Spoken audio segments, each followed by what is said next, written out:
अस्सलाम वालेकुम स्टूडेंट्स हमने लास्ट लेक्चर्स में कुछ बातें की थी non linear first order partial differential equation के बारे में। ठीक है कि non linear first order partial differential क्या होता है। ठीक है, और उसको आप किन किन मेथड से सॉल्व कर सकती। ठीक है, जिस तरह हमने कहा था कि अगर एक आपके पास एक non linear partial differential equation हो, ठीक है, फर्स्ट ऑर्डर का, तो उसको आप किस तरह से मेथड से सॉल्व कर सकते हैं। तो उसके लिए हमने चार मेथड जो है, चार फॉर्म हमने स्टडी किए थे। ठीक है, वो क्या था, standard form 1, standard form 2, standard form 3 और स्टैंडर्ड फॉर्म 4 थे। ठीक है, तो हमने क्या किया था कि जो क्वेश्चन जो है वो स्टैंडर्ड फॉर्म 1 से सॉल्व हो रहा है तो उसको हम 1 से करते थे। ठीक है, जो सेकंड से हो रहा है उसको सेकंड से करते थे, तीसरे और इस तरह फोर्थ से, मतलब हम उस क्वेश्चन को सॉल्व करते थे जब हमारे पास एक non linear partial differential equation होता था। ठीक है, तो non linear partial differential equation को सॉल्व करने के लिए हमने चार मेथड जो है वो स्टडी किए थे,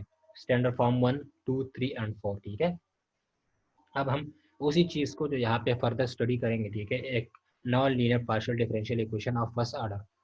अगर एक non linear partial differential equation होगा फर्स्ट ऑर्डर का, ठीक है, तो उस क्वेश्चन को या उस पार्शियल डिफरेंशियल इक्वेशन को जनरल मेथड से हम किस तरह सॉल्व करते हैं। ठीक है, तो एक जनरल मेथड यूज होती है, क्या है, जनरल मेथड। ठीक है, जनरल मेथड कौन सी मेथड यूज होती है यहाँ पे, जनरल मेथड से जिससे हम इसको सॉल्व कर सकते हैं वो होती है चारपेट मेथड। ठीक है, इसको क्या बोलते हैं, चारपेट मेथड। ठीक है, तो मैं क्या कह रहा था कि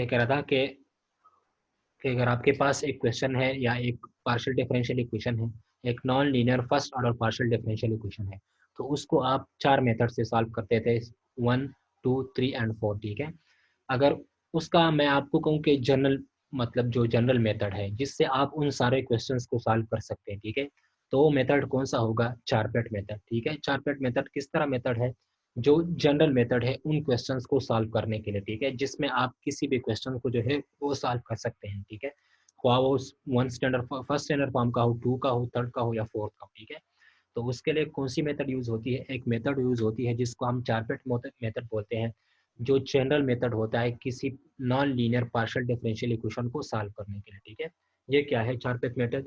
चारपेट मेथड एक जनरल मेथड है किसी non linear first order partial differential equation को सॉल्व करने के लिए। ठीक है, तो सबसे पहले आपने ये नहीं करना, आपने मतलब अगर आपके पास कोई क्वेश्चन है, एक non linear partial differential equation है, तो उसको आप मतलब डायरेक्ट जो है आपने उसको चार मेथड से सॉल्व नहीं करना।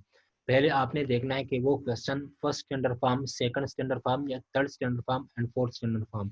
अगर आपका क्वेश्चन उन स्टैंडर्ड फॉर्म में से किसी से स्टैंडर्ड फॉर्म में सॉल्व हो रहा है, ठीक है, तो आप उस क्वेश्चन को उस स्टैंडर्ड फॉर्म से सॉल्व कर लें। ठीक है, अगर आप देखें, आपको पता चल जाए कि आप इस क्वेश्चन को किसी भी स्टैंडर्ड फॉर्म से सॉल्व नहीं कर सकते, तो उस क्वेश्चन को, उस non linear partial differential equation को आपने चारपेट मेथड से यूज करना है। ठीक है, सॉल्व करना है। ठीक है, या आपको बाज क्वेश्चन में या बाज पार्शियल डिफरेंशियल इक्वेशन में इस तरह से भी लिखा होता है कि आप इस पार्शियल डिफरेंशियल इक्वेशन को चारपेट मेथड से ही सॉल्व कर लें। ठीक है, तो तब आप क्वेश्चन को चारपेट मेथड से सॉल्व करना। ठीक है, तो मैं आपको फिर से रिपीट करवाता हूँ कि मैंने क्या कहा है कि अगर आपके पास एक non linear partial differential equation है, तो उसमें आपने डायरेक्ट चारपेट मेथड पे नहीं जाना है कि इस क्वेश्चन को तो मैं चारपेट मेथड से सॉल्व कर सकता हूँ। ठीक है, पहले आपने देखना है कि उस क्वेश्चन को आप first standard form, second standard form, third standard form या फोर्थ स्टैंडर्ड फॉर्म से सॉल्व तो नहीं कर सकते।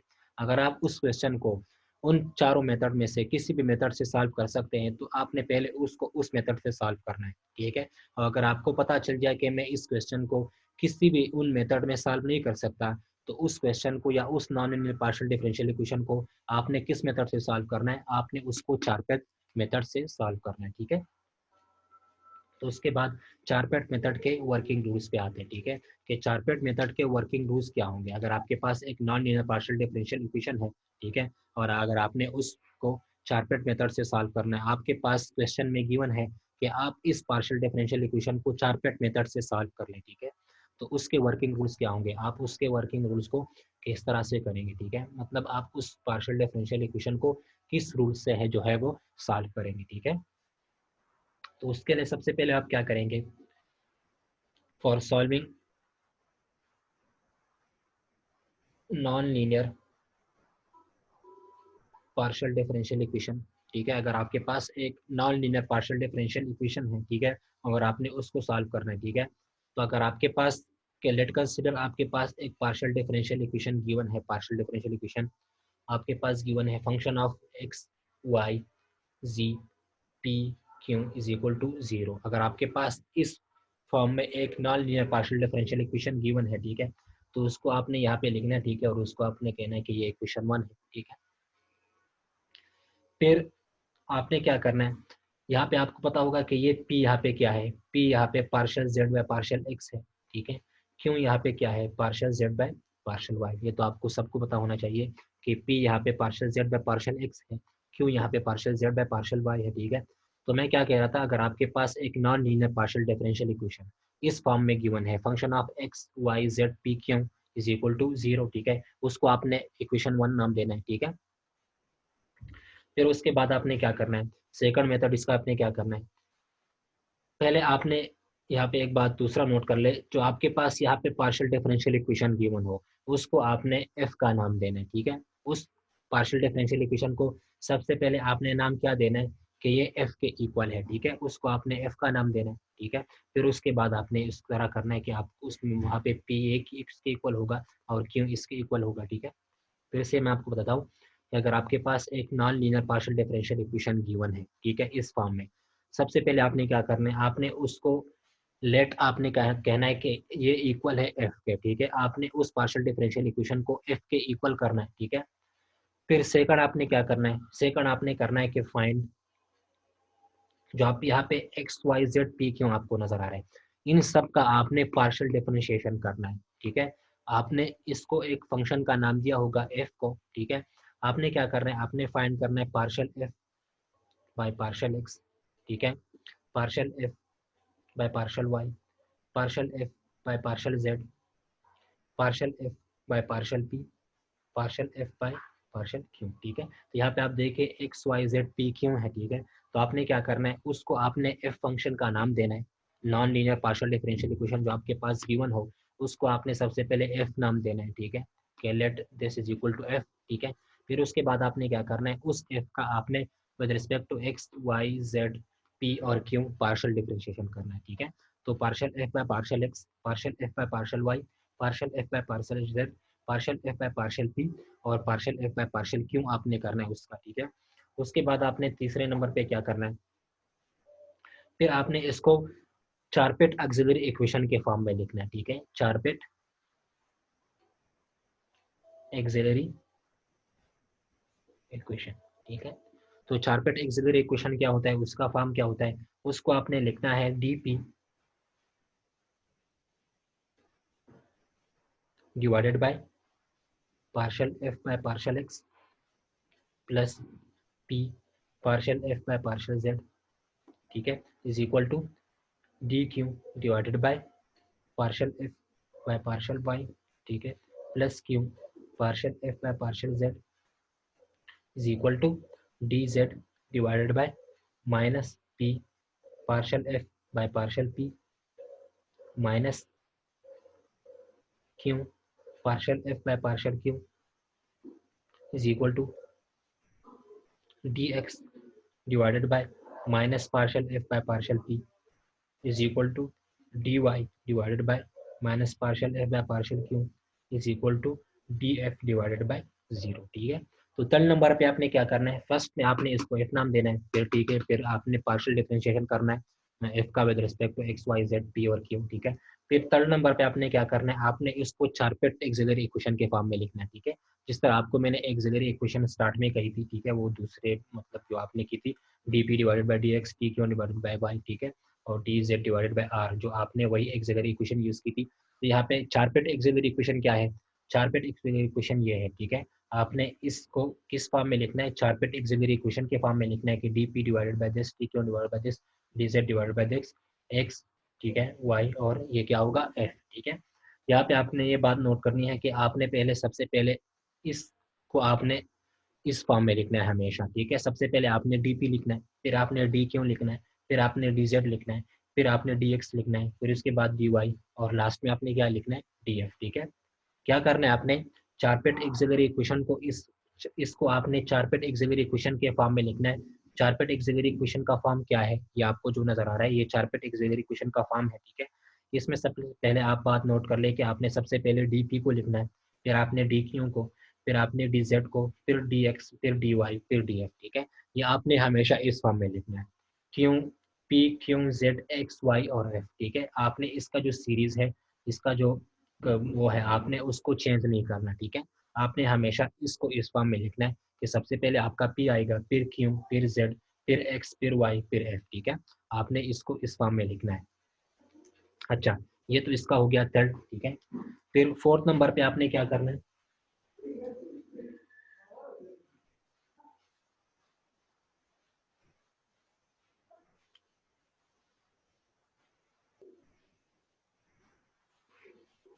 फोर्थ नंबर पे आपने ये करना है कि put the values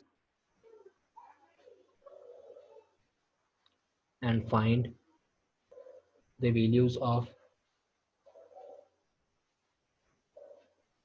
P and Q, ठीक है, are independent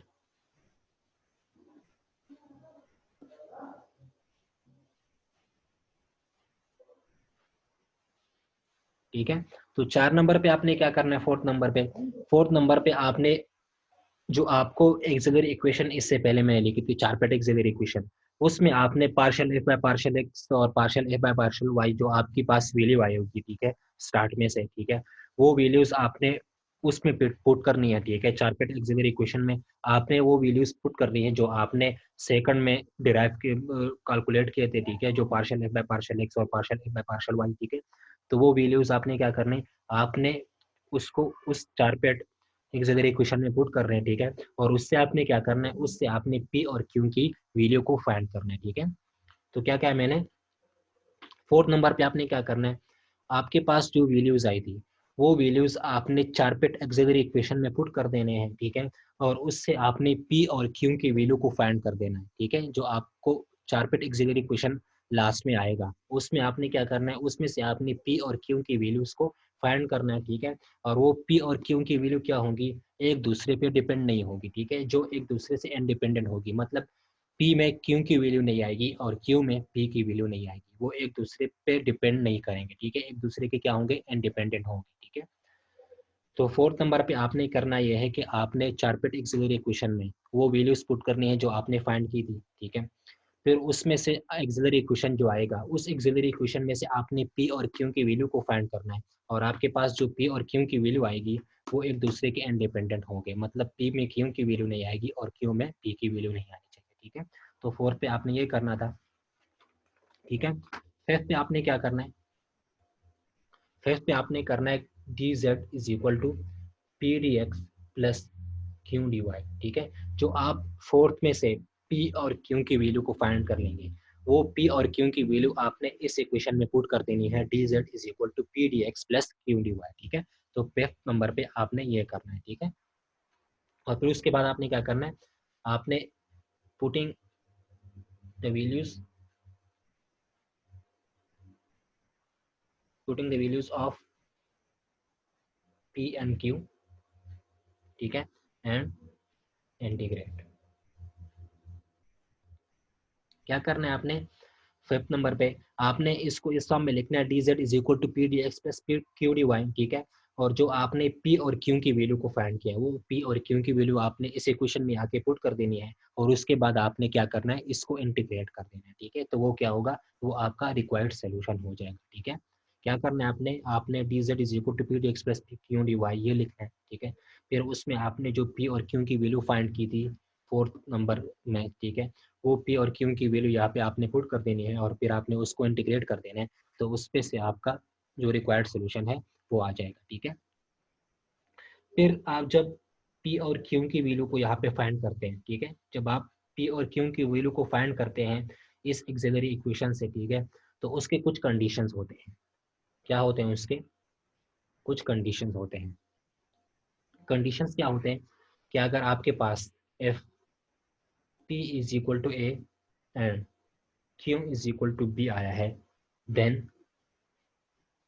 put an equation 1 which is the required solution. मैंने आपको क्या कहा है, मैं फिर से आपको रिपीट करवाता हूँ कि आप जब P और Q की वैल्यूज़ को निकालते हैं यहाँ पे, तो P और Q की वैल्यू को जब आप निकालेंगे तो यहाँ पे उसके कुछ कंडीशंस होते हैं, ठीक है? जब आप ऑक्सिलरी इक्वेशन से P और Q की वैल्यू को निकालेंगे, ठीक है? तो उस P और Q की वैल्यू के कुछ कंडीशंस होते हैं। वो कंडीशंस क्या होते हैं कि अगर आपके पास F P की वैल्यू इज इक्वल टू ए आई है और क्यू की वैल्यू आपके पास बी आई है, ठीक है? अगर आपके पास पी की वैल्यू ए आई है और क्यू की वैल्यू बी आई है, ठीक है? तो आपने क्या करना है, आपने उस पी और क्यू की वैल्यू को इक्वेशन वन में पुट कर देना है, ठीक है? और वो आपका क्या होगा, रिक्वायर्ड सोल्यूशन होगा, ठीक है? जो आपका इक्वेशन वन है उसमें आपने पी और क्यू की वैल्यू को पुट करना है। जब आपके पास पी जो है वो ए के फॉर्म में आ जाए और क्यू जो है वो बी के फॉर्म में आ जाए, ठीक है? तो आपने क्या करना है, आपने उस पी और क्यू की वैल्यू को इक्वेशन वन में पुट कर देना है, वो आपका रिक्वायर्ड सोल्यूशन होगा, ठीक है? फिर आपने D Z is equal to P D x plus Q D Y, इसमें आपने पी और क्यू की वैल्यू को पुट नहीं करना, ठीक है? क्या करना है आपने, जब आपके पास कुछ कंडीशन है इसके, ठीक है? जब पी और क्यू की वैल्यू एक्सिलरी क्वेश्चन से आती है तो उसके कुछ कंडीशंस होते हैं। कंडीशंस क्या है, सबसे पहले कि अगर आपके पास P is equal to A और Q is equal to B आया है, ठीक है? यहाँ पे आप ये बात याद रखें कि यहाँ पे ए का मतलब है आर्बिट्ररी कांस्टेंट, बी का भी मतलब है आर्बिट्ररी कांस्टेंट। इसका मतलब ये है कि अगर आपके पास पी की वैल्यू कांस्टेंट आई है और क्यू की वैल्यू भी कांस्टेंट आई है, ठीक है? ये आप याद रखें कि हमेशा P is equal to A नहीं होगा, ठीक है? या Q is equal to B नहीं होगा। आपने ये देखना है कि अगर आपके पास पी की वैल्यू कांस्टेंट आई है और क्यू की वैल्यू भी कांस्टेंट आई है, फिर आपने क्या करना है, पी और क्यू की वैल्यू को उठा के इक्वेशन वन में पुट कर देना है, वो आपका रिक्वायर्ड सोल्यूशन होगा। वहाँ पे आपने D Z is equal to P D x plus Q D Y, यहाँ पे पी और क्यू की वैल्यू पुट नहीं करनी, ठीक है? क्या करना है आपने, अगर आपके पास पी की वैल्यू कांस्टेंट आई है, क्यू की वैल्यू भी कांस्टेंट आई है, ठीक है? तो आपने क्या करना है, डायरेक्ट आपने पी और क्यू की वैल्यू को इक्वेशन वन में पुट कर देना है, वो आपका रिक्वायर्ड सोल्यूशन होगा, ठीक है? इस पे हम कुछ क्वेश्चन भी करेंगे तो आपको पता चल जाएगा, ठीक है? क्या करना है आपने, अगर आपके पास पी की वैल्यू कांस्टेंट आई है, क्यू की वैल्यू भी कांस्टेंट आई है, ठीक है? आपने क्या करना है, आपने उसको डायरेक्ट जाके इक्वेशन वन में पुट करना है पी और क्यू की वैल्यू को, वो आपका क्या होगा, रिक्वायर्ड सोल्यूशन होगा, ठीक है? उसमें आपने D Z is equal to P D x plus Q D Y को पुट नहीं करना, जब आपके पास पी और क्यू की वैल्यू कांस्टेंट आ जाए, दोनों कांस्टेंट आनी चाहिए, ठीक है? जब पी और क्यू दोनों की वैल्यू कांस्टेंट आ जाए, फिर उस जगह पे आपने इस इक्वेशन को नहीं यूज करना, ठीक है? तो उम्मीद है यहाँ पे आपको समझ आ गया होगा। क्या कहा है मैंने, अगर आपके पास P और Q दोनों की वैल्यू कांस्टेंट आ जाए, उसमें आपने क्या करना है, P और Q की वैल्यू को इक्वेशन वन में पुट कर देना है, वो आपका रिक्वायर्ड सोल्यूशन हो जाएगा, ठीक है? उस जगह पे आपने D Z is equal to P D x plus Q D Y, इसमें P और Q की वैल्यू को पुट नहीं करना, ठीक है?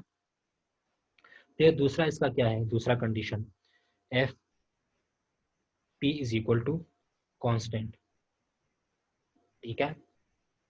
Put an equation one and find the values the value of q, then dz is equal to p dx plus q dy, then integrate, ठीक है? दूसरा कंडीशन इसका क्या है, अगर आपके पास p की वैल्यू सिर्फ कांस्टेंट आई है, ठीक है? यहाँ पे आप देखें p और q दोनों की वैल्यू कांस्टेंट आई, ठीक है?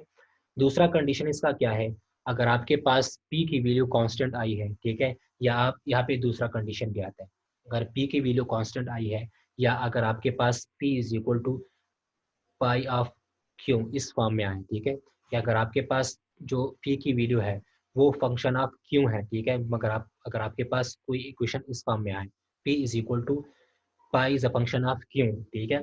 तो क्या होगा, जब P is equal to constant आया है, ठीक है? अगर p की वैल्यू आपके पास कांस्टेंट आई है, या p is equal to Q pi of Q के फॉर्म में आई है, उसमें आपने क्या करना है, आपने उस p की वैल्यू को इक्वेशन वन में पुट कर देना है, ठीक है? और आपने वहां से क्या करना है, q की वैल्यू को फाइंड करना है, ठीक है? तो जब आप q की वैल्यू को फाइंड कर लेंगे, ठीक है, और आपके पास p की जो वैल्यू है वो भी आई होगी, ठीक है? तो उसके बाद आपने क्या करना है, उसको dz is equal to P D x plus Q D Y में पुट कर देना है, और उसके बाद आपने क्या करना है, इंटीग्रेट कर देना है। ठीक है, मैं फिर से आपको रिपीट करवाता हूँ। सेकंड कंडीशन इसका क्या है कि अगर आपके पास सिर्फ p की वैल्यू जो है वो कांस्टेंट आई है, ठीक है, जो आपके पास p की वैल्यू है वो कांस्टेंट आई है एक्सिलरी इक्वेशन से, ठीक है, या जो p की वैल्यू है वो इस फॉर्म में आई है कि p is equal to phi pi is function of Q, ठीक है, तो उसमें आपने क्या करना है, अगर आपके पास सिर्फ p की वैल्यू जो है वो कांस्टेंट आई है, ठीक है, तो आपने क्या करना है, आपने उस p की वैल्यू को इक्वेशन 1 में पुट कर देना है, ठीक है, और वहां से q की वैल्यू को फाइंड कर देना है, ठीक है, फिर उसके बाद आपने क्या करना है, उसको dz is equal to P D x plus Q D V की फॉर्म में लिखना है, और वहाँ पे p और q की वैल्यू को लिखना है जो आपने फाइंड किया है, उसके बाद आपने उसको इंटीग्रेट करना है, वो आपका क्या होगा, रिक्वायर्ड सोल्यूशन होगा। ठीक है, तो अगर आपके पास p की वैल्यू कांस्टेंट आई है, ठीक है, तो आपने क्या करना है, आपने p की वैल्यू को इक्वेशन 1 में पुट कर देना है, वहां से आपने q की वैल्यू को फाइंड कर देना है, ठीक है, फिर उसके बाद आपने क्या करना है, आपने उसको dz is equal to P D x plus Q D Y, यहाँ पे p और q की वैल्यू जो आपने फाइंड कर दी यहाँ पे आपने पुट कर देनी है, फिर उसके बाद आपने उसको इंटीग्रेट कर देना है, वो आपका रिक्वायर्ड सोल्यूशन होगा। ठीक है, तो अभी आपको समझ आ गया होगा। अभी मैं आपको इस पे 2-3 क्वेश्चन सॉल्व करवाता हूँ बाय यूजिंग चार-पैट मेथड। अगर हम एक non linear partial differential equation को चार-पैट मेथड से सॉल्व करना चाहे तो उसको हम किस तरह से सॉल्व करेंगे, ठीक है, तो इससे आपको मैं 2-3 क्वेश्चन यहाँ पे सॉल्व करवाता हूँ, तो आपका जो कंसेप्ट है वो काफ़ी क्लियर हो जाएगा। ठीक है, उस पे तो सबसे पहले जो क्वेश्चन हमें गिवन है, सॉल्व, मैं क्वेश्चन लिखता हूँ यहाँ पे,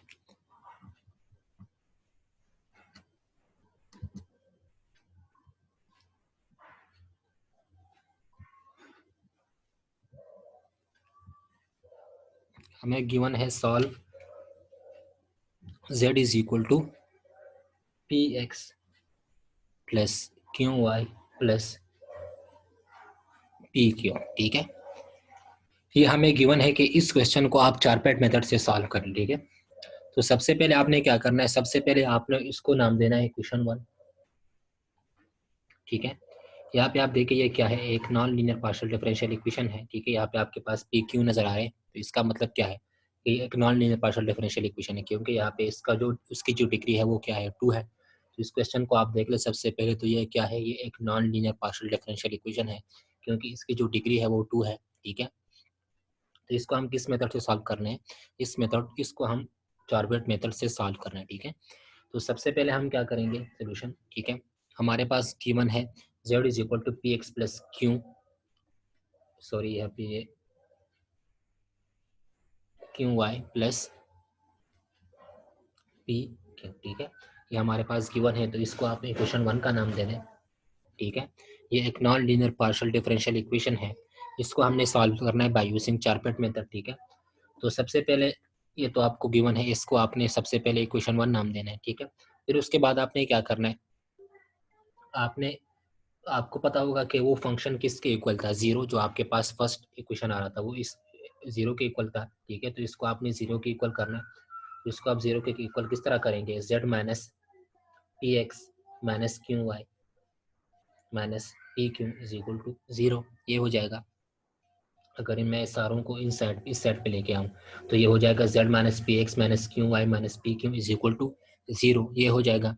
ठीक है, फिर आपने क्या करना है, लेट, आपको मैंने क्या कहा था कि सबसे पहले आपने क्या करना है, आपने इसको फंक्शन f का नाम देना। ठीक है, तो आपने इसको इक्वल करना है, let f is equal to z minus P X minus Q Y minus P Q. ठीक है, आपने इसको क्या करना है, आपने इसको f के इक्वल करना है सबसे पहले। ठीक है, ये आपको मैंने पहले ही कहा था कि आपने क्या करना है, आपने गिवन पार्शियल डिफरेंशियल इक्वेशन को f के इक्वल करना है। ठीक है, तो let f is equal to z minus P X minus Q Y minus P Q. ठीक है, फिर उसके बाद आपने क्या करना था, उसके बाद आपने निकालना था partial f by partial x। ठीक है, तो partial f by partial x जब इसका निकाल लेंगे तो ये क्या हो जाएगा, जीरो माइनस पी, इसका भी जीरो, इसका भी जीरो, क्या हो जाएगा, माइनस पी। ठीक है, फिर दूसरा आपने क्या करना है, partial F by partial Y. ठीक है, तो इसका अगर आप partial F by partial Y निकालेंगे तो ये क्या हो जाएगा, जीरो जीरो, यहाँ पे क्या हो जाएगा, माइनस क्यू, ये भी क्या हो जाएगा, जीरो। ठीक है, तो माइनस क्यू। ठीक है, फिर आपने क्या निकालना है तीसरे नंबर पे, partial F by partial z, ठीक है। तो partial F by partial z जब इसका निकालेंगे तो ये 0 हो जाएगा, ये भी 0 हो जाएगा, ये भी 0 हो जाएगा, ठीक है। तो सॉरी, ये 0 हो जाएगा, ठीक है।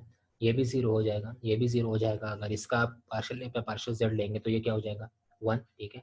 तो ये 1 हो जाएगा, ये सारे टर्म्स क्या हो जाएंगे 0, ठीक है। तो पार्शियल ए बाय पार्शियल जेड क्या आएगा 1 आएगा, ठीक है।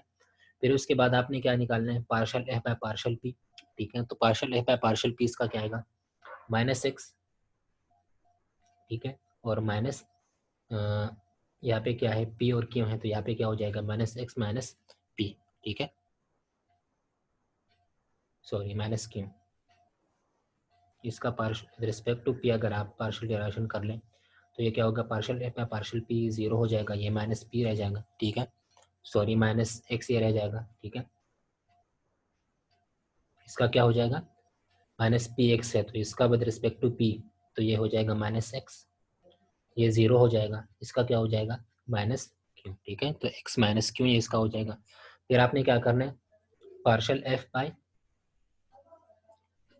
पार्शियल q, ठीक है। ये partial f by partial q, तो ये क्या होगा partial f by partial q, ठीक है। तो partial f by partial q क्या हो जाएगा, इसका अगर आप with respect to q partial derivation करना चाहें तो ये हो जाएगा 0, ठीक है। ये भी हो जाएगा 0, ये क्या हो जाएगा -y, ठीक है। और ये क्या हो जाएगा -p, ठीक है। तो -y -p इसका होगा।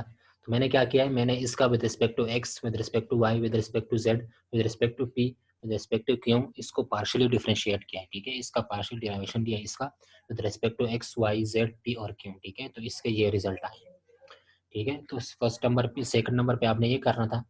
तीसरे नंबर पे आपने क्या करना था, आपने इसको एक्सिलरी इक्वेशन के फॉर्म में लिखना था, जो चारपेट का एक्सिलरी इक्वेशन था, ठीक है।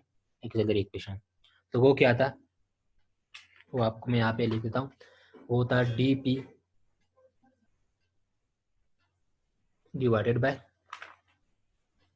Partial f by partial x plus p partial f by partial z is equal to dq divided by partial f by partial y plus q partial f by partial z is equal to dz divided by minus p partial f by partial p minus q partial f by partial q, ठीक है, is equal to dx divided by minus partial f by partial p is equal to dy divided by minus partial f by partial q, ठीक है। या आपने इसको इस form में लिखना है, एक्सिलरी इक्वेशन का फॉर्म ये होगा, ये क्या है चारपेट एक्सिलरी इक्वेशन, ठीक है। इसके बाद आपने क्या करना है, यहाँ पे आपने इन टर्म्स की वैल्यू पुट करनी है जो आपको यहाँ पे डिनोमिनेटर में नजर आ रहे हैं, ठीक है। तो यहाँ पे ये क्या हो जाएगा dp divided by partial f by partial x क्या है -p, ठीक है, plus p partial f by partial z की वैल्यू क्या आई है, partial f by partial z की वैल्यू हमारे पास कहाँ पे है, ये 1 आई है, ठीक है। तो ये क्या हो जाएगा -p प्लस p, ठीक है, is equal to dq divided by partial f by partial y, इसकी वैल्यू क्या आई है -q, ठीक है, plus q partial f by partial z की वैल्यू क्या आई है 1, ठीक है, ये हो जाएगी is equal to dz divided by -p partial f by partial p, वो क्या है -x माइनस q, ठीक है, minus q partial f by partial q हमारे पास क्या है, वो है -y माइनस p, ठीक है, ये हो जाएगी is equal to dx divided by minus partial f by partial p, तो minus partial f by partial p की वैल्यू क्या है यहाँ पे dx divided by partial f by partial, तो ये वहाँ पे माइनस हो जाएगा, partial f by partial p की वैल्यू -x माइनस q है, ठीक है। तो ये -x माइनस q हो जाएगी, ठीक है, is equal to dy divided by minus partial f by partial q, तो partial f by partial q की वैल्यू क्या है -y माइनस p, ठीक है, ये हो जाएगी। तो आपने यहाँ पे इनकी वैल्यूज यहाँ पे पुट कर दी, ठीक है। इसके बाद आपने क्या करना है, इसके बाद आपने पी और क्यू की वैल्यू को फाइंड करना है, ठीक है। तो यहाँ तो आपको समझ आ गया कि मैंने क्या किया एक्सिलरी इक्वेशन में, इस जगह पे यहाँ पे मैंने ये सारी वैल्यूज पुट कर दी, ठीक है। इसके बाद आपने क्या करना है, यहाँ पे हमने पी और क्यू की वैल्यू को निकालना है,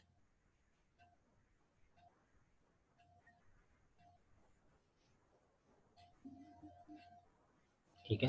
इनको यूज करने के इस ऑक्सिलरी पार्शियल डिफरेंशियल इक्वेशन को यूज करके आपने क्या करना है, पी और क्यू की वैल्यू को निकालना है, ठीक है। तो आप सबसे पहले इसको यहाँ पे लिख देते हैं, D P divided by minus P plus P is equal to D Q divided by minus Q plus Q is equal to D Z divided by minus P, ठीक है, माइनस एक्स माइनस क्यू, ठीक है, minus Q minus Y minus P, ये हो जाएगी, ठीक है, is equal to D x divided by minus यहाँ पे, ठीक है। तो ये हो जाएगा minus X minus P is equal to D Y divided by minus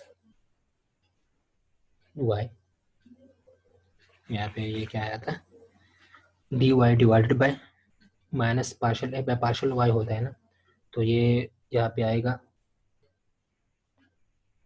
minus Y minus P, ठीक है। तो ये क्या आएगा यहाँ पे, D Y divided by minus Y minus P, ठीक है, ये हो जाएगा। फिर आप इसको इस फॉर्म में लिख सकते हैं कि D P divided by minus P plus P, ये क्या हो जाएंगे, जीरो, ठीक है।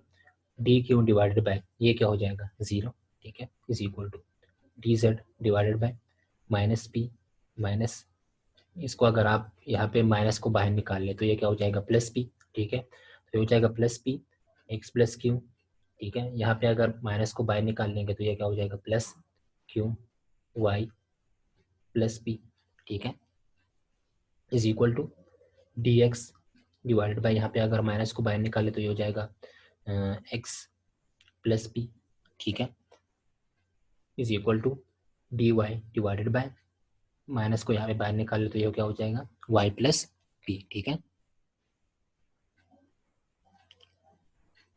D x divided by X plus P, ठीक है, और D Y divided by Y plus P यहाँ पे हमारे पास ही आई है, ठीक है। तो ये आपका क्या होगा, एक्सिलरी इक्वेशन आपका हो गया, ठीक है। इसके बाद आपने क्या करना है, इससे आपने पी और क्यू के वैल्यू को किसी तरीके से निकालना है, ठीक है। तो आपने एक्सिलरी इक्वेशन में यह बात नोट करनी है कि एक्सिलरी इक्वेशन को आपने सबसे पहले देखना है कि आप कौन से दो रेशोज को ले सकते हैं, कि अगर आप उन दोनों रेशोज को ले लें तो उसका जब आप इंटीग्रेशन करेंगे तो आपके पास इजीली सॉल्व हो सकते हैं, ठीक है। तो आपने उन दोनों रेशोज को उठाना है और उसका इंटीग्रेशन करना है, ठीक है, उसका इंटीग्रेट करना है बोथ साइड से, तो आपका क्वेश्चन जो है वो क्या हो जाएगा, इजीली सॉल्व हो जाएगा, ठीक है। क्या क्या मैंने आपको, मैं फिर से रिपीट करता हूँ कि आपने एक्सिलरी इक्वेशन को देखना है। अगर आपको एक्सिलरी इक्वेशन में दो रेशोज आप इस तरह ले सकते हैं, आपने उन दोनों रेशोज को लेना है जिसका इंटीग्रेशन जो है वो आपको लगे कि आप उसको इजीली सॉल्व कर सकते हैं, ठीक है, जिसका इंटीग्रेशन आपको लगे कि इसका इंटीग्रेशन क्या होगा, इजीली हो जाएगा, ठीक है। तो आपने उन दोनों रेशोज को लेना है, ठीक है, और उसको क्या करना है, इंटीग्रेट्स ऑन बोथ साइड करना है, ठीक है। तो क्या करना है, आपने आपने एक्सिलरी इक्वेशन को देखना है और आपने ये निकालना है कि मैं किन दोनों रेशोज को ले लूं जिससे मैं उन दोनों का इंटीग्रेशन इजीली सॉल्व कर सकता हूं, ठीक है। उन दोनों रेशोज को जब मैं ले लूं तो उसका जो इंटीग्रेशन होगा वो क्या होगा, इजी हो जाएगा, ठीक है। जो क्वेश्चन जो है वो आपके लिए इजी सॉल्व करना इजी हो जाए, ठीक है। तो यहाँ पे आप देखिए हम कौन से दो रेशोज को ले सकते हैं जिससे हमारा जो इंटीग्रेशन है वो इजीली हम सॉल्व कर सकते हैं, ठीक है। तो यहाँ पे आप देखिए अगर आप इन दोनों को ले लें, D P divided by zero is equal to D Q divided by zero, अगर हम इन दोनों रेशोज को ले लें तो हमारा जो इंटीग्रेशन है वो काफ़ी इजी हो जाएगा, ठीक है। तो मैं क्या करता हूँ, मैं फर्स्ट टू रेशोज को लेता हूँ, d P divided by zero D Q divided by zero, इन दोनों रेशोज को मैंने लिया, ठीक है। इन दोनों रेशोज को जब मैं लेता हूँ तो क्या आएगा, D P is equal to zero, ठीक है, और डी क्यू क्या आएगा, D Q is equal to zero, ठीक है, डी पी भी जीरो आएगा, डी क्यू भी जीरो आ जाएगा। फिर उसके बाद आप क्या करें, इंटीग्रेट्स कर लें, ठीक है, इंटीग्रेट ऑन बोथ साइड। तो आप जब इसको इंटीग्रेट करेंगे ऑन बोथ साइड तो इसका इंटीग्रेशन क्या आएगा, integration D P is equal to 0, ठीक है। इसका integration D Q is equal to 0, तो इसका इंटीग्रेशन क्या होगा, P is equal to some integration constant, ठीक है। तो उसको आप क्या नाम देते ए, ठीक है। यहाँ पर इसका अगर इंटीग्रेशन करेंगे तो ये हो जाएगा क्यू, ठीक है, is equal to integration constant, तो यहाँ पे आप इसको नाम देते हैं इंटीग्रेशन कांस्टेंट को बी, ठीक है। तो यहाँ पे आप देखिए P is equal to A, Q is equal to B, ये आपके पास P is equal to A आया है, क्यू आपके पास क्या है, Q is equal to B, ठीक है। तो पी की वैल्यू यहाँ पे आपके पास क्या आई है ए, ठीक है। क्यू की वैल्यू यहाँ पे आपके पास क्या आई है बी, ठीक है। यहाँ पे ए और बी क्या है, इंटीग्रेशन कांस्टेंट है, ठीक है। तो यहाँ पे आप देखिए P is equal to A, Q is equal to B, मतलब आपके पास पी की वैल्यू भी कांस्टेंट आई है, क्यू की वैल्यू भी कांस्टेंट आई है, ठीक है। तो आपको मैंने क्या कहा था कि इसके ये कंडीशंस है कि अगर पी और क्यू दोनों की वैल्यू कांस्टेंट आई हो, यहाँ पे आप देखिए ए भी कांस्टेंट है, बी भी कांस्टेंट है, ठीक है। तो आपको मैंने कहा था कि अगर आपके पास पी और क्यू दोनों की वैल्यू कांस्टेंट आई हो तो आपने क्या करना है, आपने पी और क्यू की वैल्यू को इक्वेशन 1 में पुट कर देना है, वो आपका रिक्वायर्ड सोल्यूशन होगा, ठीक है। ये आपको याद होगा, ठीक है। क्या कहा था मैंने आपको कि अगर आपके पास पी और क्यू दोनों की वैल्यू कांस्टेंट आई है, ठीक है, तो आपने क्या करना है, आपने पी और क्यू की वैल्यू को इक्वेशन 1 में पुट कर देना है, वो आपका क्या होगा, सोल्यूशन होगा, ठीक है। तो यहाँ पे आप देखिए ए भी कांस्टेंट है, बी भी कांस्टेंट है, इसका मतलब ये है कि पी की वैल्यू भी कांस्टेंट है, क्यू की वैल्यू भी कांस्टेंट है। हम क्या करेंगे, हम इनको उठाएंगे और इसको इक्वेशन 1 में पुट कर देंगे, ठीक है, वो हमारा क्या हो जाएगा, रिक्वायर्ड सोल्यूशन हो जाएगा, ठीक है। तो हम क्या करेंगे, पुट एन 1, ठीक है, पी और क्यू की वैल्यू को उठा के इसको इक्वेशन 1 में पुट कर दे, ठीक है। तो यहाँ पे मैं आपको दोबारा लिख देता हूँ कि इक्वेशन 1 मैंने क्या लिखा था, इक्वेशन हमारा पे क्या था, z is equal to P X plus Q Y plus P Q, ये हमारा इक्वेशन 1 था, ठीक है। अगर आपको याद हो तो इसको मैंने इक्वेशन 1 का नाम दिया था, ठीक है। z is equal to P X plus Q Y plus P Q, ये क्या है, हमारा इक्वेशन 1 है, ठीक है। मैं क्या करूँगा, मैं पी और क्यू की वैल्यू को यहाँ पे पुट कर दूंगा, ठीक है। तो z is equal to P की वैल्यू क्या है ए, ठीक है, एक्स प्लस पी क्यू की वैल्यू क्या है बी, ठीक है, वाई प्लस पी की वैल्यू ए, क्यू की वैल्यू बी, ठीक है। तो z is equal to A X plus B Y plus A B, ये क्या होगा, हमारा रिक्वायर्ड सोल्यूशन हो जाएगा of the given non linear partial differential equation, ठीक है। ये क्या हो जाएगा, रिक्वायर्ड जनरल सोल्यूशन। तो यही बात मैं आपको कर रहा था, मैंने आपको कंडीशंस में कहा था कि अगर आपके पास P और Q दोनों की वैल्यू कांस्टेंट आई है, आपने P और Q की वैल्यू को उठा के इक्वेशन 1 में पुट कर देनी है, वो आपका रिक्वायर्ड सोल्यूशन हो जाएगा, ठीक है। तो मैंने वही किया है, मैंने इक्वेशन 1 में P और Q की वैल्यू को पुट कर दिया, वो हमारा क्या हो जाएगा, रिक्वायर्ड सोल्यूशन हो जाएगा of the given non linear partial differential equation, ठीक है। स्टूडेंट्स यहाँ पे एक दूसरा क्वेश्चन भी आपको सॉल्व करवाता हूँ, second question by using Charpit method.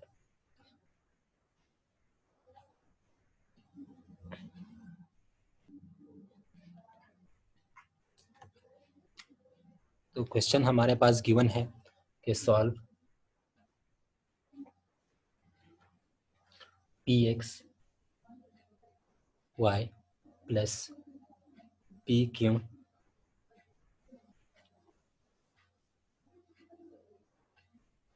P x Y plus P Q plus Q Y is equal to Y Z. ये हमारे पास गिवन क्वेश्चन है, ठीक है, given non linear partial differential equation है, और हमसे कह रहे हैं कि आप इसको by Charpit method Charpit method को यूज करके इसको सॉल्व कर ले, ठीक है। तो हमारे पास क्या क्वेश्चन गिवन है, solve P x Y plus P Q plus Q Y is equal to Y Z, ठीक है।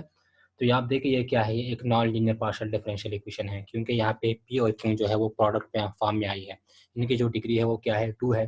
तो ये क्या है, एक non linear partial differential equation है, और इसको हमने किस तरह से सॉल्व करना है, इसको हमने सॉल्व करना है बाय यूजिंग चारपेट मेथड, ठीक है। तो सबसे पहले आपको मैंने क्या कहा था, सबसे पहले आप इसको नाम दे दे 1, ठीक है, z is P x Y plus P Q plus Q Y is equal to Y Z, इसको आप क्या नाम देते हैं, इक्वेशन 1, ठीक है। फिर उसके बाद आपने क्या करना है, सोल्यूशन में आप इसको क्या कर लें, P x Y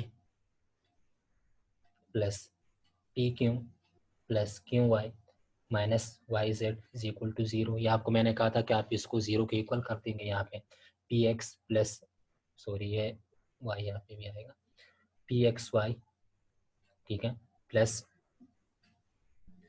P Q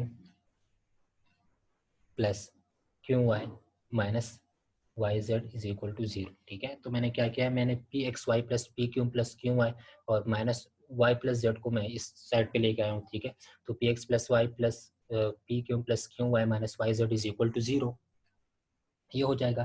फिर इसके बाद मैंने आपको क्या कहा था, इसके बाद आपने क्या करना है, आपने करना है let F is equal to, आपने इसको एफ का नाम दे देना है। ठीक है, फंक्शन एफ का। ठीक है, तो ये हो जाएगा P x Y plus P Q plus Q Y minus Y Z. ठीक है, आपने इसको एफ का नाम दे दिया। फिर उसके बाद आपने क्या करना था, सेकंड नंबर पे आपने इसको पार्शियली डिफरेंशिएट करना है with respect to x Y Z P और क्यू। ठीक है, तो partial F by partial X क्या हो जाएगा, अगर आप इसका करेंगे partial F by partial X, तो ये हो जाएगा पी वाई। ठीक है, और ये सारे टर्म क्या हो जाएंगे, 0 हो जाएंगे। ठीक है, फिर partial F by partial Y का अगर आप कहें तो partial F by partial Y जब आप इसका लेंगे तो ये क्या हो जाएगा, ये हो जाएगा पी एक्स। ठीक है, प्लस ये टर्म क्या हो जाएगा 0, ये टर्म क्या हो जाएगा क्यू माइनस ये क्या हो जाएगा जेड। ठीक है, तो P X plus Q minus Z. ठीक है, फिर पार्शियल एफ बाय पार्शियल क्या है, partial F by partial Z. ठीक है, partial F by partial X तो हमने लिया, partial F by partial Y भी हो गया। अब हमने क्या करना है, partial F by partial Z. ठीक है, तो वो क्या हो जाएगा, ये 0, ये 0, ये भी 0, तो ये क्या हो जाएगा माइनस वाई। ठीक है, तो partial F by partial Z हमारे पास वाई आएगा। Partial F by partial P क्या होगा, partial F by partial P, तो ये हो जाएगा पी, सॉरी ये हो जाएगा एक्स वाई प्लस ये क्या हो जाएगा क्यू, ये 0 और ये भी 0। ठीक है, तो X Y plus Q partial F by partial Q, ये क्या होगा partial F by partial Q, तो ये 0, ये पी प्लस ये क्या हो जाएगा वाई। ठीक है, तो पी प्लस वाई इसका आएगा। उसके बाद हमने क्या करना था, जब हम इन वैल्यूज को निकाल लेंगे, इसको हम क्या करेंगे, इसको एक्सिलरी इक्वेशन में पुट कर देंगे। ठीक है, तो जो हमारा एक्सिलरी इक्वेशन था चारपेट मेथड का, वो क्या था, D P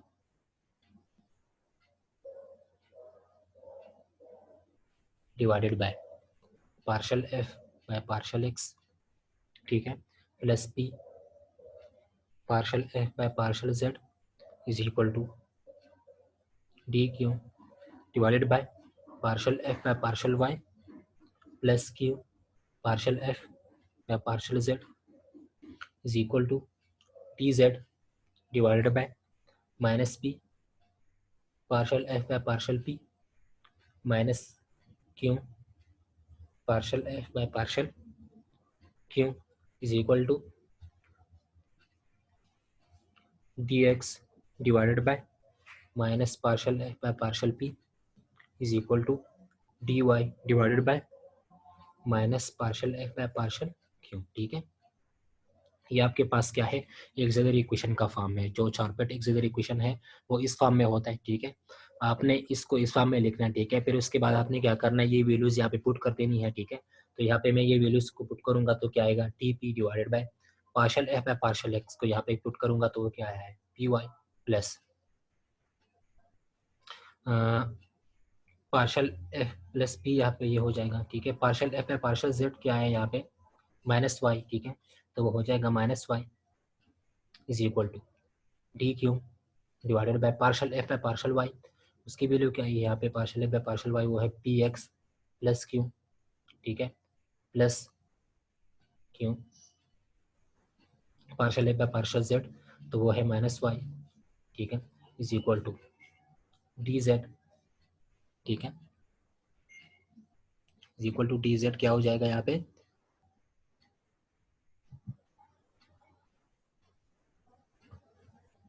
divided by minus P partial F by partial p की वैल्यू क्या ही है यहाँ पे,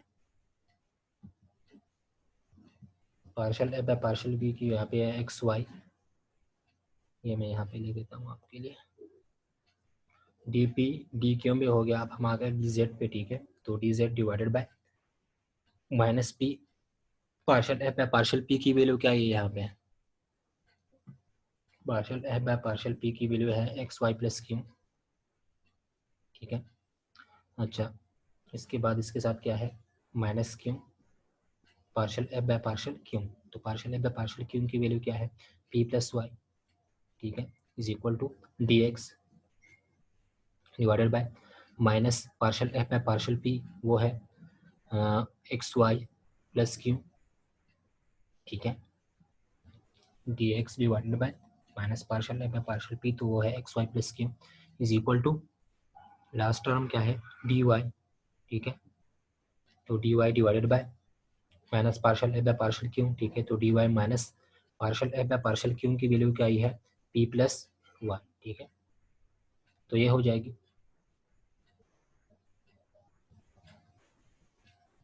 माइनस पी प्लस वाई, ठीक है। तो ये हमारा एक्सिलरी इक्वेशन हो गया। यहाँ पे हमने ये वैल्यूज पुट कर दी, ठीक है, तो D P divided by this, D Q divided by this is equal to D Z divided by this, D X by this, D Y by this, ठीक है। तो ये हमारा क्या होगा, एक्सिलरी इक्वेशन हो गया, ठीक है।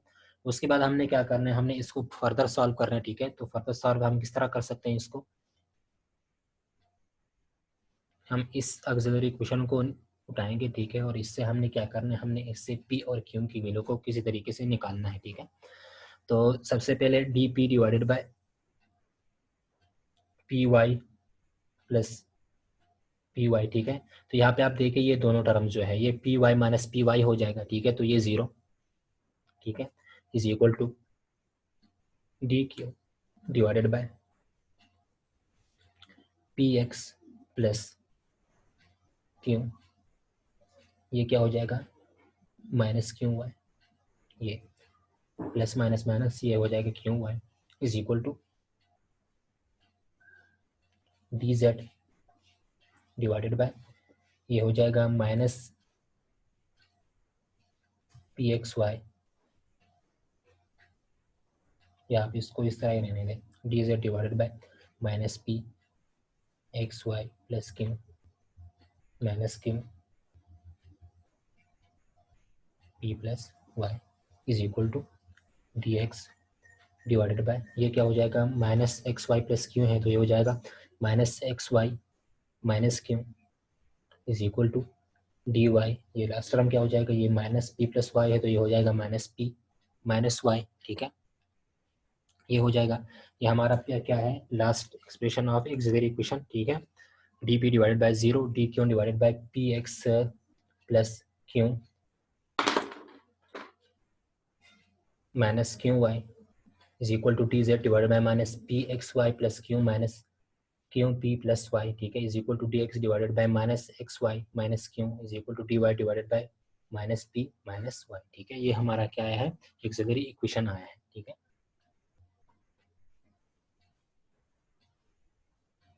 Minus X Y minus Q, ठीक है, ये क्या है माइनस पी माइनस वाई, ठीक है। तो ये हमारा क्या है, एक्सिलरी इक्वेशन आया है। इसके बाद हमने क्या करना है, यहाँ से पी और क्यू की वैल्यू को निकालना है, ठीक है। तो पी और क्यू की वैल्यू को मैं किस तरह से निकालूंगा, आपको मैंने पहले भी कहा था कि आपने इस तरह के रेशोज को लेना है कि जिसको आप इजीली इंटीग्रेट कर सकते हैं, ठीक है। अगर आप एक रेशो को भी ले सकते हैं, ठीक है, आप उस एक रेशो को ले लें, अगर आपको पता चल रहा है कि उसको आप इजीली जो है इंटीग्रेट कर सकते हैं, तो उसको भी सॉल्व कर सकते हैं, ठीक है। तो यहाँ पे आप देखिए हमारे पास एक्सिलरी इक्वेशन का फॉर्म आया है, ठीक है। इसमें हम क्या करेंगे, यहाँ पे आपको जो ये नजर आ रहा है D P divided by zero, जो आपको नजर आ रहा है D P divided by zero, हमने क्या करना है, हमने इस D P divided by zero को उठाना है, ठीक है, और इसको इंटीग्रेट कर देना है, ठीक है। तो हमारा जो क्वेश्चन है वो क्या हो जाएगा, सॉल्व हो जाएगा, ठीक है।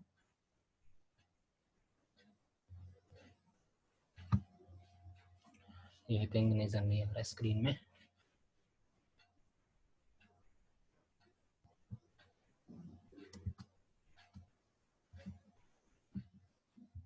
मैं दोबारा से यहाँ से लिख देता हूँ, ख्याल में वो स्क्रीन में नजर नहीं आ रहा।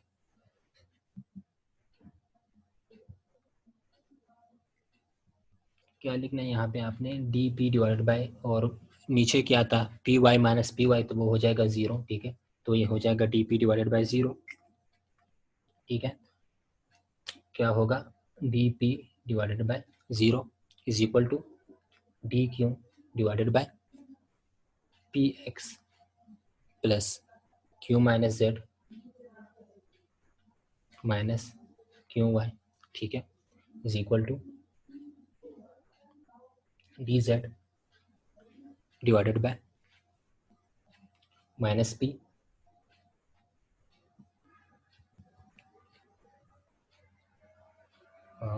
इसके साथ यहाँ पे क्या आता, X Y plus Q minus Q P plus Y, ठीक है, is equal to D x divided by minus X Y minus Q is equal to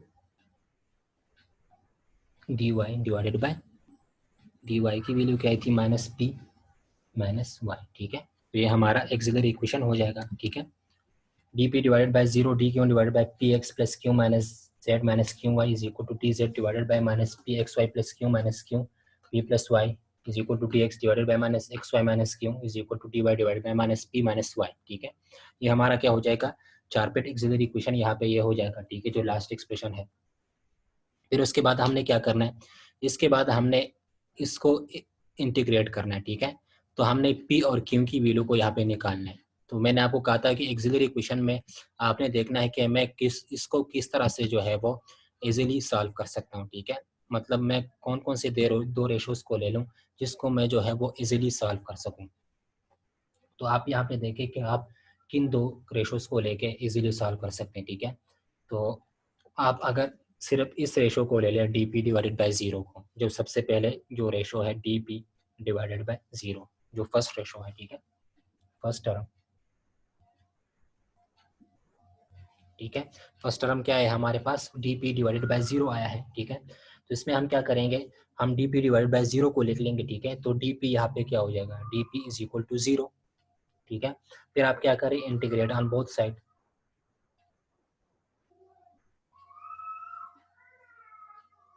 ये स्क्रीन में नजर आ रहा है, मैं देखता हूँ,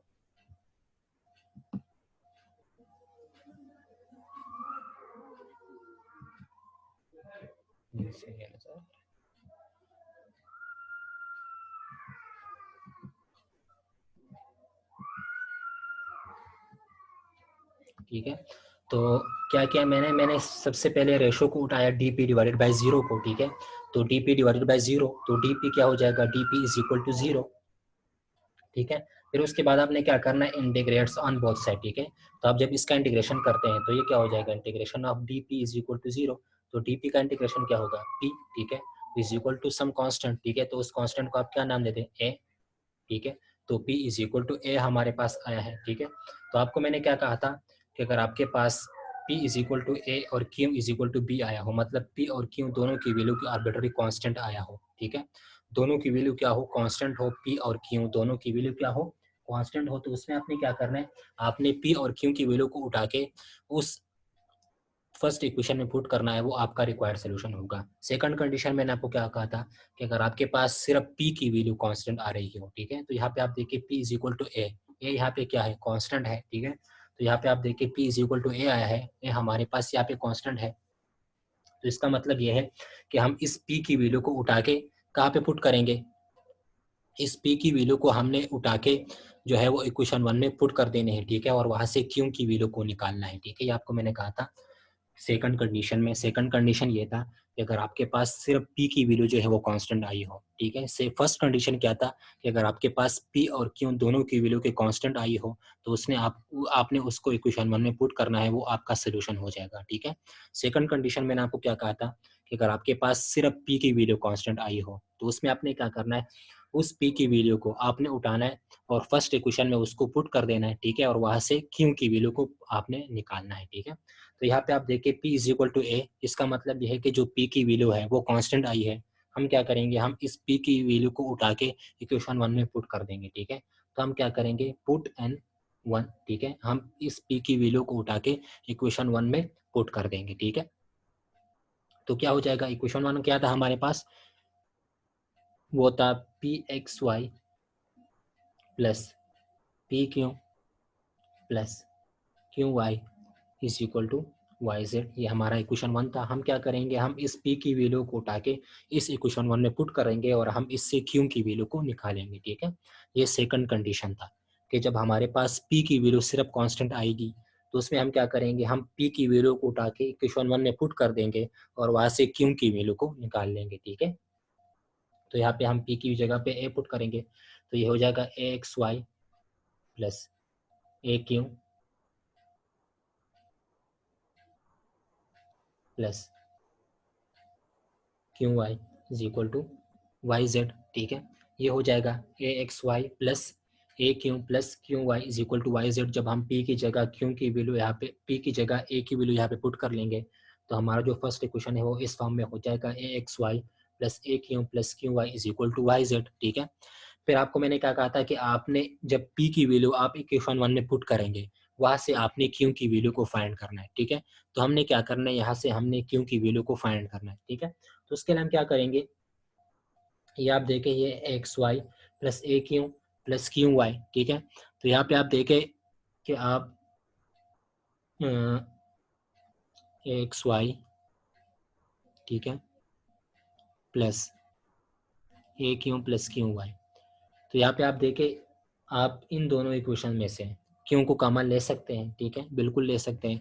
तो अगर मैं इन दोनों इक्वेशन में से क्यू को कॉमन ले लूँ तो ये क्या हो जाएगा, ए एक्स वाई। ठीक है, ये हो जाएगा ए एक्स वाई प्लस ए क्यू प्लस क्यू वाई, यहाँ पे मैं क्यू को कॉमन लेता हूँ तो ये हो जाएगा ए प्लस वाई। ठीक है, is equal to Y Z. ठीक है, फिर हमने क्या करना है, हमने क्यू की वैल्यू को निकालना है तो हम क्या करेंगे, उसके लिए Q A plus Y is equal to Y Z minus A X Y. ठीक है, तो क्यू की वैल्यू को जब मैं फाउंड करूंगा तो क्या करूंगा, बोथ साइड से ए प्लस वाई से डिवाइड कर लूंगा। ठीक है, तो Q is equal to Y Z minus A X Y divided by A plus Y. तो ये हमारे पास क्या ही है, क्यू की वैल्यू आ गई है। ठीक है, तो मैंने क्या किया, मैंने p की वैल्यू को उठा के इक्वेशन 1 में पुट कर दिया। ठीक है, इक्वेशन 1 को जब मैंने सॉल्व किया, ठीक है, इस तरह से यहाँ पे मैंने q को कॉमन लिया। ठीक है, फिर यहाँ पे मैंने क्या किया, q की वैल्यू निकाला। ठीक है, तो क्या किया मैंने p की वैल्यू को उठा के इक्वेशन 1 में पुट कर दिया और वहां से q की वैल्यू निकाल ली। ठीक है, अब मैं क्या करूंगा, मेरे पास p की वैल्यू भी आ गई, q की वैल्यू भी आ गई, मैं इसको उठा के किस में पुट करूंगा, dz is equal to P D x plus Q D Y, उस इक्वेशन में इसको पुट कर दूंगा। ठीक है, तो इसके बाद हम क्या करेंगे, D Z is equal to P D x plus Q D Y. ठीक है, हमारे पास हमने p की वैल्यू भी यहाँ निकाल ली, q की वैल्यू भी निकाल ली। ठीक है, उसके बाद हम सब हमने क्या किया था, हमने p इज इक्वल टू ए लिखा था। ठीक है, तो हमारे पास p जो है वो कांस्टेंट आया था। तो अगर आपके पास सिर्फ p कांस्टेंट में आ जाए तो आपने p की वैल्यू को उठा के उस फर्स्ट इक्वेशन में पुट कर देना है और वहां से q की वैल्यू को निकालना है। ठीक है, तो हमने p की वैल्यू भी निकाल ली और q की वैल्यू भी निकाल ली। ठीक है, तो अब जब p और q की वैल्यू को निकाल ले उसके बाद आपने क्या करना है, आपने उसको इस इक्वेशन में पुट कर देना है, D Z is equal to P D x plus Q D Y. ठीक है, तो ये क्या हो जाएगा, D Z is equal to P D x plus Q D Y. तो p की वैल्यू हमारे पास क्या आई थी, p की वैल्यू आई थी a।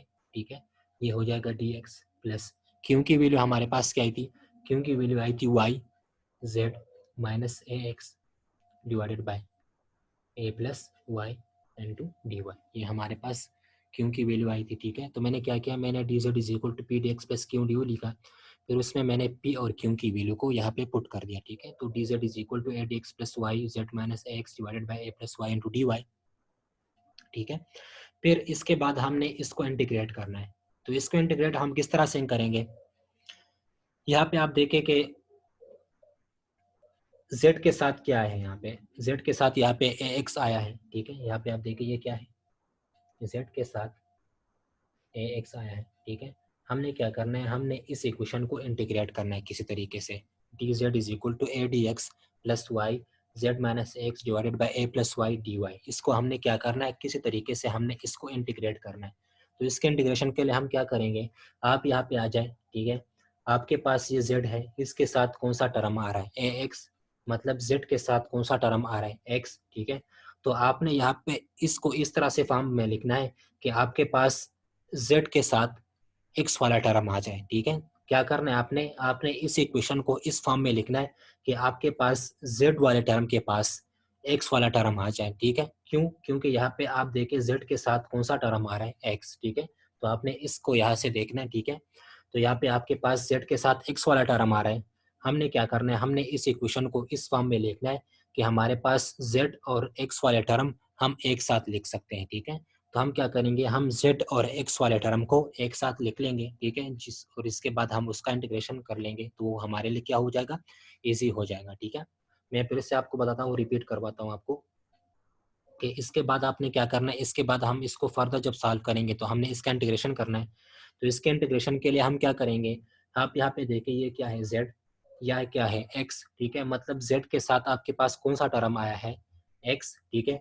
तो हम क्या करेंगे, हम इस तरह के फॉर्म में इस इक्वेशन को लिखेंगे कि हमारे पास z के साथ x वाला टर्म आ जाए, तब हम इस इक्वेशन को सॉल्व कर सकते हैं, ठीक है। तो उसके लिए मैं क्या करूँगा, मैं लिख लूँगा dz माइनस इस ADX को इस साइड पे लेके आऊँगा, क्योंकि मैंने क्या करना है, मैंने Z और X को क्या करना है, Z और X को एक साथ लिखना है, ठीक है। तो dz minus ADX is equal to Y Z minus AX divided by A plus Y into D Y, ठीक है। आपको मैंने फिर क्या कहा कि यहाँ पे Z है, यहाँ पे X है, तो मैंने Z और X के टर्म को एक साथ से लिखना है, ठीक है। तो Z और X के टर्म को मैं जब साथ लिखूंगा तो मैं क्या करूंगा, मैं इस X टर्म को यहाँ पे लेके आऊंगा, ठीक है। तो dz minus A D X is equal to this, ठीक है। फिर आप देखें यहाँ पे z माइनस एक्स यहाँ पे भी आ रहा है, तो मैं क्या करूंगा, मैं बोथ साइड से z माइनस एक्स को डिवाइड कर लूंगा, ठीक है। तो यहाँ पे क्या आ जाएगा, dz minus A D x divided by z minus A X is equal to Y divided by A plus Y into D Y, ठीक है। तो D Z minus A D x divided by Z minus A X is equal to Y divided by A plus Y into D Y, ये इस form में हो गया। अब आप देखें इसका हम जो है वो इजीली इंटीग्रेट कर सकते हैं, ठीक है। इसको हम किस तरह से इंटीग्रेट करेंगे, इसको मैं इस फॉर्म में लिख सकता हूँ, D Z minus A D x divided by Z minus A X is equal to, इसको अगर मैं इस फॉर्म में लिख लूँ, one minus A divided by Y plus A into D Y. तो आप देखिए अगर आप इसका एलसीएम लेंगे तो ये क्या हो जाएगा, Y plus A minus A divided by Y plus A, तो इससे वापस ही आ जाएगा, ठीक है। तो मैंने क्या किया, D Z minus A D x divided by Z minus A X is equal to one minus A divided by Y plus A into D Y, ठीक है। हम इसको इस फॉर्म में लिख सकते हैं। इसके बाद हम क्या करेंगे, इंटीग्रेट ऑन बोथ साइड, ठीक है।